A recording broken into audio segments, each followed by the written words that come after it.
WhatsApp guys, Rizwan Ahmed sir की video है Waqf protest Muslims observe 15 minute blackout. तो क्या है पूरा मामला, देखते हैं पूरी वीडियो। बाकी सर और भी चीज़ों पर भी बात करेंगे, तो अपना पॉइंट ऑफ व्यू भी हम रखेंगे वीडियो के लास्ट में। तो चैनल पर नहीं हो तो प्लीज सब्सक्राइब और वीडियो कर दें लाइक। 1 2 3 गो।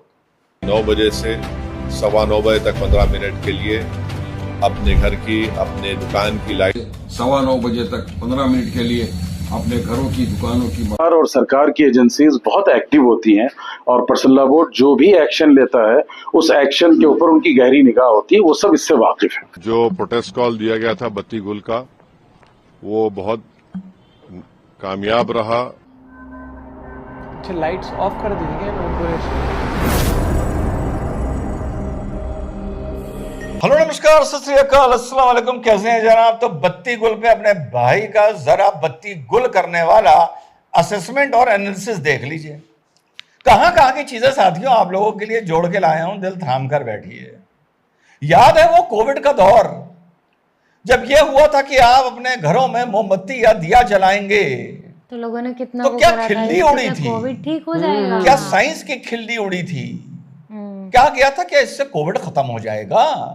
तो तब भी मैंने बोला था, और बहुत से वतन परस्तों 95 करोड़ लोगों ने ये बात बोली थी कि ये एकजुटता दिखाने के लिए है इस बुरी घड़ी में, ये सॉलिडारिटी दिखाने के लिए है इस घड़ी में, मनोबल पूरा बढ़ाने के लिए। देश एक साथ है इस घड़ी में, ये दिखाने के लिए है। तब तुमने साथ नहीं दिया था यार, तब तुमने ना मोमबत्ती जलाई थी ना दिया जलाया था मेरे भाई। तो अगर वो नौटंकी थी, तो वो अगर नाटक था, वो अगर एक अंधविश्वास था या फजूल की चीज थी, उस टाइम पर बहुत तो बोला जो गया था तुम इस ये तरीके से। बत्ती गुल कर रहे हो 15 मिनट के लिए, इसके पीछे कौन सा लॉजिकल अर्थ है यार? इसके पीछे कौन सा कानूनी अर्थ है यार? कोविड के टाइम पर जो हम लोग दिया जला रहे थे, हम अपने तरीके से अपनी एकता दिखा रहे थे, तब तुमने दिया नहीं जलाया, अब तुमने बत्ती गुल कर ली, अब तुम अपने तरीके से अपनी एकता दिखा रहे हो मेरे भाई। देखो क्या खूबसूरत चीज वहां से यहां तक जोड़कर लाया हूं। बात सिर्फ एकता दिखाने की बात को, काश तुमने तब हमारे साथ अपनी एकता दिखाई होती, हम 95 करोड़ के साथ, तो शायद अब हम भी तुम्हारे साथ अपनी बत्ती गुल कर लेते। और जो कहते हो कि ये वफ की लड़ाई कोई कौम की लड़ाई नहीं, ये तो सबकी लड़ाई है, सेकुलर की लड़ाई है, सेकुलर लोगों की लड़ाई है, वगैरह वगैरह वगैरह, तो इस बत्ती गुल कार्यक्रम में कितने हिंदुस्तान के सेकुलर लोगों ने तुम्हारा साथ दिया अपनी बत्ती गुल करने में? जरा इसका भी असेसमेंट दे देना भाई। सेकुलर जिनको तुम सेकुलर मानते हो, वो आपके गेटोज में, आपके मोहल्लों में, शहर के पुराने हिस्सों में तो नहीं रहते, नए हिस्सों में रहते हैं। तो जरा उसका भी असेसमेंट करके देखो कि दे दो कि उन सेकुलर लोगों ने तुम्हारे साथ कितनी अपनी बत्ती गुल करी। बत्ती से याद आया यार, ये Benjamin Franklin, Thomas Edison, Volta, William Gilbert ना होते, ये ईसाई, ये यहूदी, या वो लोग और भी मामलों में जिन्होंने इस देश में, इस दुनिया में साइंटिफिक योगदान अलग अलग तरीके से दिए, तो ये थॉमस एडिसन, ये बेंजामिन फ्रैंकलिन, वोल्टा वोल्टा ना होते, तो शायद यार हम लोगों के पास बत्ती ना होती, अभी भी लालटेन जल रही होती। ये भी देखो क्या बढ़िया बात पकड़ के लाया हूं। और देखो यार वक्त कैसे बदलता है कि जो लोग 15 मिनट के लिए पुलिस हटाते थे, वो 15 मिनट के लिए अपने घर की बत्तियां गुल कर रहे हैं। ये बोला था ना। 15 मिनट के लिए देखो वक्त कैसे बदलता है, कैसे बदलता है। और मेरे भाई एक और बात, आपका भाई आपसे कितने दिनों से ये कह रहा था कि अगर प्रोटेस्ट करना है, एहतजाज करना है, तो तरीका जरा इंसानों वाला इख्तियार कर लो। आपका भाई बोलता था ना कि तरीका जरा ऐसे इंसानों वाला इख्तियार कर लो, तो कहते थे जा हम तो रास्ता रोकेंगे। बात कर रहा हूं सीए के प्रोटेस्ट की, ना ही हम तो रास्ता रोकेंगे, हमारा अधिकार है रास्ता रोकना। और उससे जब बवाल होते थे तो आपका भाई आपसे कहता था कि इस तरह से जब हरकतें होती हैं तो इसका खामियाजा कहीं किसी मुसलमान को झेलना पड़ता है। कहते थे ना, हमारा तो अधिकार है करना। अब क्या फट रही है भाई? अब क्या है? अब क्या है? कभी बत्तियां गुल कर रहे हो, कभी काली पट्टी बांध रहे हो। इसको फटना नहीं कहते, ये तो मैं अभी व्यंग कर रहा था। इसको समझ कहते हैं, इसको इंसानियत कहते हैं, इसको एक प्रोटेस्ट का तरीका कहते हैं, जो अब तुम इख्तियार कर रहे हो, जो तुम्हारा भाई तुम्हें सालों से समझाता आया है। देखो फिर तुम लोगों ने मेरी एक बात मान ली, फिर तुम लोगों ने मेरी एक बात मान ली। इससे बड़ी जीत मेरे लिए और मेरे भाइयों क्या हो सकती है? पहली चीज तो अगर तुमने तब कोविड के टाइम पर दिए और मोमबत्ती जलाकर दिए तो काफिराना शब्द है। मोमबत्तियां जलाई होती, मैं कहता हूं अगरबत्तियां ही जला ली होती और फोटो खींचकर डाल दी होती, वो भी इसमें भी एक हल्की सी रोशनी और खुशबू होती है। उस जमाने में देश को खुशबू और रोशनी की जरूरत थी, तब तुम मजाक उड़ा रहे थे, मनोबल बढ़ाने के लिए वो हर एक चीज। आज लीगल तरीके से किस तरह से बत्ती गुल करना और पट्टी बांधना तुम्हारे काम आएगा, मुझे समझ ही नहीं आ रहा। तो जरा मुझे भी उसी बात की लॉजिक समझा दो जो 5 साल पहले इस देश से लॉजिक पूछ रहे थे कोविड के दौर पर। कि उससे ठीक हो जाएगा। फर्क ये है ताली बजा रहे हो, ये कर रहे हो कि शायद तुम देश के भले झेल तुम भी रहे थे, तब तुम देश के साथ नहीं खड़े थे, लेकिन आज बत्तियां गुल करने वालों तुम अपनी कौम के साथ खड़े हो और इस एक्ट के खिलाफ खड़े हो।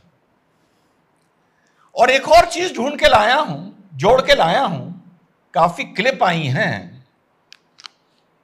पाकिस्तान को बड़ी खींचातानी करी जा रही है, बड़ी खरी खरी सुनाई जा रही है, मौके का चौका मारने की कोशिश की जा रही है, लेकिन पाकिस्तान के झंडे से प्रेम मोहब्बत यार कुछ कम होती नजर नहीं आ रही है। अच्छा, अभी आगे और आगे वो लोग जो इजराइल का झंडा खुल के जला रहे थे,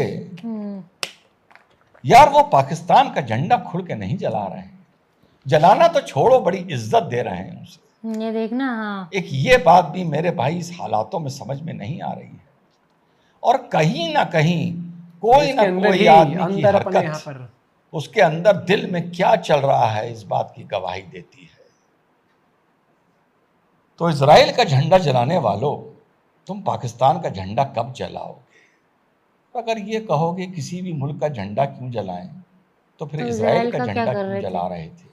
उसको बिछा बिछा के उसके ऊपर से क्यों निकल रहे थे? इस बात का भी जवाब देना। जवाब तो होगा नहीं ना। और मैंने इसका एक चार मीनारा का बयान देखा, जो आते हैं ऐसे बड़ी लंबी लंबी बातें कर रहा था कि पाकिस्तान पर साइबर अटैक कर दो। पहले सुनिए भी पाकिस्तान के बारे में ये क्या बोल रहा था, ये सुनिए। और हम लोग पूरा उन पे साइबर अटैक करना, हमारे पास एथिकल हैकर्स है, हमारे पास नेवल और एयरफोर्स ब्लॉकेट कर सकते, इंटरनेशनल लॉ में कर सकते हम।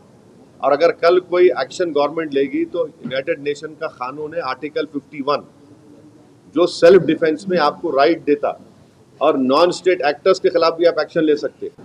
अरे भाई, अभी गवर्नमेंट को छोड़ो ना, ऐसा लूज टॉक मत करिए। गवर्नमेंट का डिसीजन होगा, गवर्नमेंट पूरा सोच के फैसला करेगी। सुन लिया। अब आपको लग रहा होगा कि साहब ये तो कह रहा है गवर्नमेंट का डिसीजन है, गवर्नमेंट डिसीजन लेगी, साइबर अटैक कर दो, नेवल और एयरफोर्स का ब्लॉकेट कर दो, अब उसके बाद ये कैसी मस्करी कर रहा है, ये कैसा व्यंग कर रहा है, जरा सुनिए दूसरे उसमें। इसीलिए जो आदमी के अंदर होता है ना, वो कुछ मिनट, कुछ घंटे, कुछ दिन, कुछ हफ्ते, कुछ महीने, कुछ साल बाद बाहर आ जाता है। सुनिए दूसरी बाइट में क्या बोल रहा है। अब आप जब ये आपकी न्यूज अगर सही है तो बहुत अच्छा है, हमको जाके वहाँ पे ले लेना चाहिए। मेरे को नहीं मालूम, आपके ऊपर आप बोल रहे खाली करके चले गए, तो खाली करके चले गए तो फिर हम जाके बैठना वहाँ पे और छोड़ना नहीं। अब के बार अगर कुछ एक्शन ले रहे तो घर में घुस के बैठ जाना, घर में घुस के मारते बोले ना, अब घर में घुस के बैठ जाना, खत्म, ये होना चाहिए। नहीं, अरे गवर्नमेंट खुद बोल रही जी देखा, बात यह है कि आप इस ऐसी बात पर या ऐसी रिपोर्ट पर विरोध दर्ज कर सकते हैं कि साहब ये आप गलत बात या वॉर को लेके गलत नैरेटिव ना बनाइए, मैं भी बोलता हूं, लेकिन इसका व्यंग देखिए, किस तरह ये नमक छिड़क रहा है, ये देखिए, किस तरह सरकार की खिल्ली उड़ा रहा है, ये देखिए, किस तरह से जो लोग आहत हैं। मैं भी बोलता हूं, पर ये जो व्यंग है ये इसके अंदर का दिल का जहर आपको बताएगा। तो ये हैं ये जो बत्ती गुल करने चले हैं और इन्हें ये नहीं पता कि इनका बल्ब पहले से फ्यूज हो रखा है। जय हिंद, वंदे मातरम, खुदा हाफिज। इस वीडियो से सिर्फ 2 चीज़ मैं ये कहना चाहूँगा। एक, बिल्कुल सही कहा कि उस टाइम पर जब एक एकजुटता दिखा रहे थे लोग, मनोबल बढ़ा रहे थे एक दूसरे का, ऐसा टाइम था क्योंकि सब लोग घर पे ही थे, हो गए इलाज, हो गए इससे ठीक। ऐसे तो फिर ये जो आप टीम को सपोर्ट करते हो किसी भी क्रिकेट टीम को, उनको बोल दिया करो टीम मीटिंग क्यों करते हो, इससे थोड़ी जीतोगे आप। ये ऐसे विकेट लेने के बाद वो सर्कल में आना या फिर टैक्टिक्स में आना, उससे क्या होगा, बॉल डलेगी तभी आउट होगा, वही कह दिया करो। फिर एक मनोबल, हौसला अफजाई करनी पड़ती है, एक दूसरे के साथ खड़ा होना पड़ता है। दूसरी बात यहाँ पर वो चीज़, इजराइल के अगेंस्ट कितनी जल्दी आ जाते हैं, बहुत, हाँ ठीक है, अपने देश के साथ देना चाहिए जहाँ पर, और जिससे नहीं, अरे बहुत लोगों ने बहुत सही चीज बोली थी कि बाहर के दुश्मन इतना खतरनाक नहीं है जितना बिल्कुल अंदर बैठे हुए हैं। और हमें वो हैं अपने अंदर सबसे पहले देखना पड़ेगा कि जो भी एक पेट्रियट एक्ट आना चाहिए, जैसे अमेरिका लाया था ना उस टाइम पर, हाँ वैसे ही। अभी आप लोग को एक वीडियो और शेयर करूंगा मैं, राजधर्मा न्यूज चैनल पर एक वीडियो आई है, हाँ वो देखना आप। वो एज ए रिपोर्टर नहीं, सिर्फ एज ए नॉर्मल गई थी वो ऐसे वहां पर विजिट करने के लिए। आप उनका लेटेस्ट वीडियो देखना, कल परसों की, भाई साहब आप भी बोलोगे भैया क्या कुछ सुनने को मिल रहा है, लोग मतलब क्या सोच रख रहे हैं वहां पर भी। लेकिन मुझे लगता है कि भैया देखो, राजनीति तो इस चीज़ पे होनी नहीं चाहिए यहाँ पर। तो अब राजनीति नहीं, यहाँ तो गवर्नमेंट का एक्शन प्लस हमारी जो डिफेंस है वो जो भी डिसाइड करती है। क्योंकि मोदी जी ने बोल दिया ना कि भैया तुम्हारे हाथ में, तुम्हें जब जैसे करना है करो। क्योंकि end of the day army अपने जो हो गए, अपने जो NSA हो गए सर, जो हमारे रॉ के हो गए, जो हमारे एयरफोर्स नेवी आर्मी हो गई, CDS जो हमारे हो गए, डिसीजन वही ले सकते हैं भैया। बेस्ट से बेस्ट ऑप्शन वही ला के दे सकते हैं। क्योंकि जितनी नॉलेज उनको होगी वो उतनी नॉलेज तो मोदी जी को भी नहीं होगी, वो भी उनसे कंसल्ट करके फिर उनको जो बेटर लगता है कि ये चीज़ है, फिर उनके एडवाइजर्स भी होते हैं, हर एक चीज़ होती है।